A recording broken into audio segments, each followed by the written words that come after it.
Ça sert à quoi de s'abstenir? Vous me posiez une question, je réponds à toutes vos questions. Donc sur le vote blanc, pourquoi? Alors le vote blanc, effectivement, théoriquement, c'est beaucoup mieux. Parce que quand on vote blanc, au moins, on fait la démarche et on indique au corps électoral et surtout à nos dirigeants, à la classe politique, qu'on s'intéresse à la chose politique, mais que malheureusement, l'offre ne nous permet pas de choisir. Sauf que compte tenu de la législation actuelle, on se fait avoir deux fois quand on va voter blanc.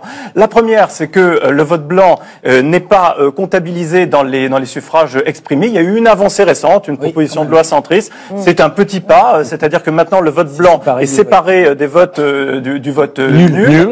Bon, c'est déjà ça, mais dans les résultats présentés, le vote blanc n'apparaît pas. Et puis on se fait avoir une deuxième fois parce que c'est la participation qu'on augmente quand on va voter blanc, et donc la légitimité de celui ou de celle qui, in fine, sortira gagnant des urnes. Donc, à quoi ça sert de s'abstenir? Alors, à quoi ça sert de s'abstenir?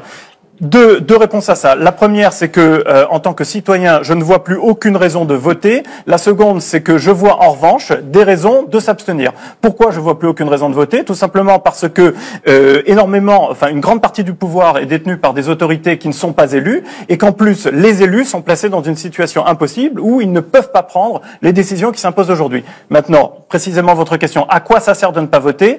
On contredit l'abstention en disant que c'est stérile. Très bien, tu votes pas, so what, qu'est-ce qui se passe? Alors, c'est ne pas comprendre que l'abstention est par nature réformatrice. Elle a déjà beaucoup réformé, puisque toutes les réformes qui sont intervenues depuis au moins 30 ans pour rénover, entre guillemets, le système représentatif, l'ont été sur la base d'un critère, d'un curseur, c'est celui du taux d'abstention. Toutes ces réformes-là, dont certaines sont excellentes, comme le financement de la vie politique, c'est parce que les gens n'allaient plus aux urnes et qu'il fallait les y ramener. Mais c'est terrible ce que vous nous dites quand même, parce que je rappelle en plus que vous travaillez au Sénat. Oui.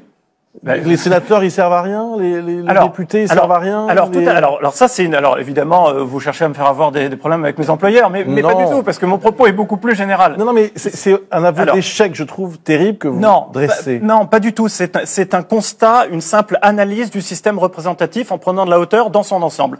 Je constate que les élus n'ont pas beaucoup de pouvoir. Et surtout, il y a deux catégories d'élus. Il y a 9 élus sur 10 qui n'ont aucun pouvoir. C'est tous les élus des assemblées. Mais justement, c'est pas uniquement le Sénat ou l'Assemblée nationale. C'est les assemblées au niveau national, le Parlement européen, je le regrette énormément, les assemblées locales.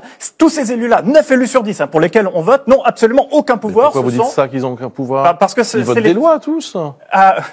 Vous croyez? Ah oui, d'accord, il va falloir remonter très loin. Alors, dans le système institutionnel actuel, le Parlement, que ce soit l'Assemblée nationale ou le Sénat, à égalité, n'a absolument pas son mot à dire dans le vote des lois. C'est-à-dire que, in fine, quand le gouvernement ne veut pas que quelque chose passe, un amendement, ça ne passe jamais. Enfin, quand je dis jamais, il y a toujours quelques exceptions qui confirment la règle. Il y a bien des lois qui passent, mais elles ne sont pas décidées par les parlementaires. C'est ce que vous êtes en train de nous expliquer. Les assemblées sont des chambres d'enregistrement, pour dire les choses très clairement. Et par ailleurs, vous avez un certain nombre d'élus, les élus des exécutifs, à commencer par le président de la République et le gouvernement, qui ne peut pas, compte tenu de la nature même, la structure même de ce système, prendre les décisions qui s'imposeraient.